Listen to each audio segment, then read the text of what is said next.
Yalnız əmək pensiyaları yox, vətəndaşların pensiya kapitalı da 2026-cı ildə indeksləşdirilərək artırılacaq. Pensiya təyinatından sonra işləməyə davam edən vətəndaşların pensiyası isə daha çox artacaq. Bu, əmək pensiyaları haqqında qanuna əsasən mümkün olacaq. Ətraflı sujetdə.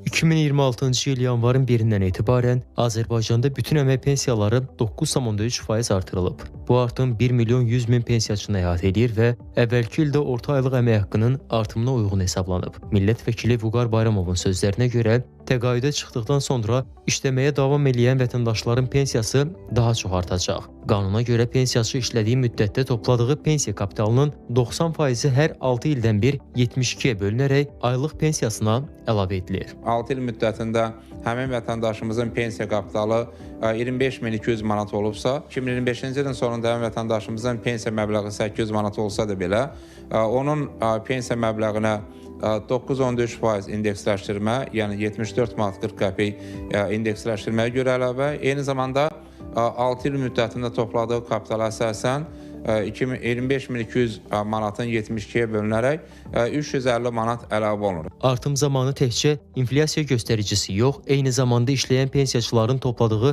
kapital da nəzərə alınacaq və beləliklə işləyən vətəndaşlarımızın pensiyalarında bu il 2 dəfə artım ola bilər. Bu ona gətirib çıxarır ki, işləyən vətəndaşlarımızın pensiya məbləğləri bir dəfə deyil, 2 dəfə artırılır.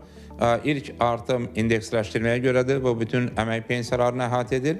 İkinci artım isə həmin vətəndaşımız işlədiyinə görə və yenidən pensiya çıxdıqdan sonra pensiya kapitalı topladığına görə həmin kapital nəzərə alınmaqla artımlar həyata keçirilir. Bir sözlə əmək fəaliyyəti davam edən pensiyaçılar işləməkdə davam eləyərlərsə və 6 il iş müddəti bu il tamam olarsa, o zaman həm indeksasiya artımından, həm də yenidən hesablanma artımından faydalana bilər. Bu mexanizm isə işləyən pensiyaçıların sosial rifahının yaxşılaşmasına xidmət etməklə yanaşı, onları əmək fəaliyyətini davam etdirməyə də stimullaşdırır.